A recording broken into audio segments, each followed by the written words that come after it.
ANMs కోసం విపరీతమైన చర్చలు జరిగి వాళ్ళకి ట్రైనింగ్లు ఇచ్చి వాళ్ళకి ఎగ్జామ్స్ పెట్టి అన్ని రకాలుగా చేసినప్పుడు అప్పటి నుంచి గ్రౌండ్ లెవెల్ నుంచి మేము అందరికీ రిప్రజెంటేషన్లు ఇవ్వడం జరిగింది, ప్రభుత్వం తీసుకోవడం జరిగింది, అవి చదవడం జరిగింది.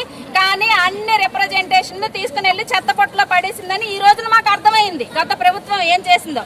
ఈ ప్రభుత్వం అలా చేయకూడదని చెప్పి ప్రతి ఒక్కరికి కూడా ఎమ్మెల్యే ఎంపీ అందరికీ కూడా మేము రిప్రజెంటేషన్ ప్రతి ఒక్కరికి కూడా చిన్న స్థాయి నుంచి పెద్ద స్థాయి వరకు లాస్ట్ కి పవన్ కళ్యాణ్ గారికి డిప్యూటీ సీఎం గారు, తర్వాత సీఎం గారు చంద్రబాబు నాయుడు గారికి, లోకేష్ బాబు గారికి అందరికీ కూడా మా రిప్రజెంటేషన్లు ఇచ్చాం. అందులో మా బాధని ప్రతి పాయింట్ లో వ్యక్తపరిచాము.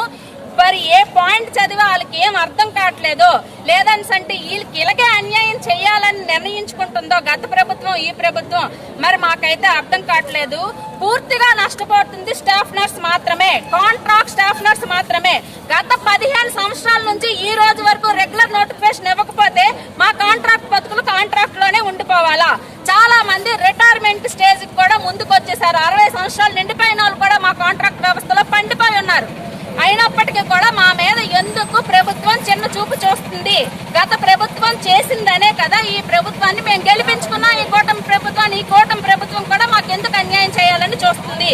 First point. ఏఎన్ఎంస్ జాబులకి మేము కూడా అప్లికేషన్ పెట్టుకుంటే మీరు జిఎన్ఎంస్ హై క్వాలిఫైడ్, మీరు పనిచేయరు అనేసి లిఖితపూర్వకంగా ఇచ్చిన ఆఫీసర్స్ కొంతమంది అయితే మీరు దీనికి రావద్దమ్మా, మీరు చదివిన చదివేంటి, వీళ్ళు చదువుకున్న చదివేంటి, ఇప్పుడు వీళ్ళకి ఇస్తున్న ఉద్యోగం ఏంటి అంది సచివాలయం ఓల్డ్ మంది ఏఎన్ఎంస్ కి తీశారు. ఏఎన్ఎంస్ కొరత ఎంత ఉందో అంతకు మించే తీసింది ప్రభుత్వం. ఇప్పుడు ఎక్కడ ఏఎన్ఎంస్ తీపించాలో తెలియక ఇప్పుడు మా పదవీలు ఇచ్చేసి మా సీట్లలో ఏఎన్ఎంస్ కూర్చోబెడతామంటే అది ఎంతవరకు సమంజసమని ఈ ప్రభుత్వాన్ని నేను క్వశ్చన్ చేస్తున్నాను. గత ప్రభుత్వానికి అడిగి అలిసిపోయి ఇంకా ఈ ప్రభుత్వం దిగిపోతుంది, కొత్త ప్రభుత్వం వస్తుంది, కొత్త ప్రభుత్వంలోనైనా మాకు న్యాయం జరుగుతుంది అని మేము చాలా రకాలుగా మేము ఆశలు పెట్టుకొని ఈ ప్రభుత్వాన్ని గెలిపించుకుంటే ఈ ప్రభుత్వం కూడా అవే ఇంప్లిమెంటేషన్ ఎందుకు చేస్తుంది?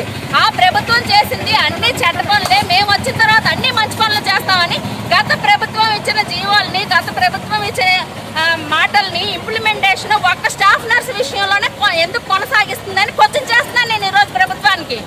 కాబట్టి వెంటనే ఈ ప్రభుత్వం ఏదైతే గత ప్రభుత్వ నిర్ణయాలు ఏవైతే 115 జీవోని రద్దు చేయాలి, కాంట్రాక్ట్ స్టాఫ్ నర్స్ ని వెంటనే రెగ్యులర్ చేయాలి.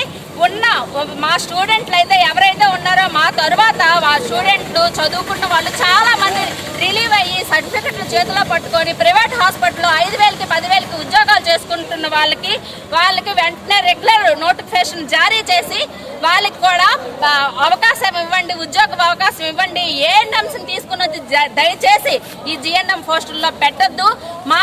మా కాంట్రాక్ట్ వ్యవస్థలో 15 సంవత్సరాల నుంచి మరుగుతున్న మాకు రెగ్యులర్ చేయండి ఇమీడియట్ గా. దీనికోసం ప్రభుత్వం వెంటనే స్పందించాలి.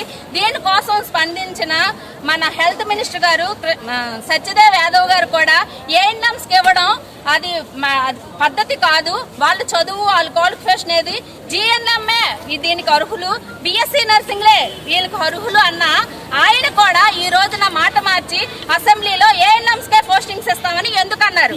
కేజీహెచ్ లో చెప్పిన మాట ఒకటైతే అసెంబ్లీలో చెప్పిన మాట ఇంకొకటి.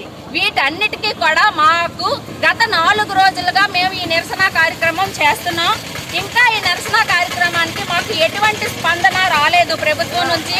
స్పందన రాకపోతే రోజు రోజుకి ఉధృతం అవుతుంది, కానీ ఇదైతే ఎక్కడ కూడా ఆగే పరిస్థితి లేదు. అందరం కూడా బయటకు వచ్చి ధర్నాలు చేసే పరిస్థితి, స్ట్రైక్ నోటీసులు ఇచ్చే పరిస్థితి అయితే బాగా కనిపిస్తుంది.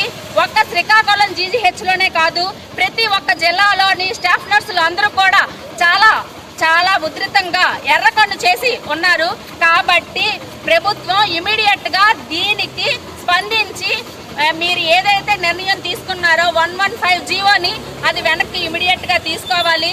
మా కాంట్రాక్ట్ స్టాఫ్ నర్సులందరికీ కూడా వెంటనే రెగ్యులర్ చేయాలని మీడియా మిత్రుల సభాముఖంగా నేను తెలియజేసుకుంటున్నాను.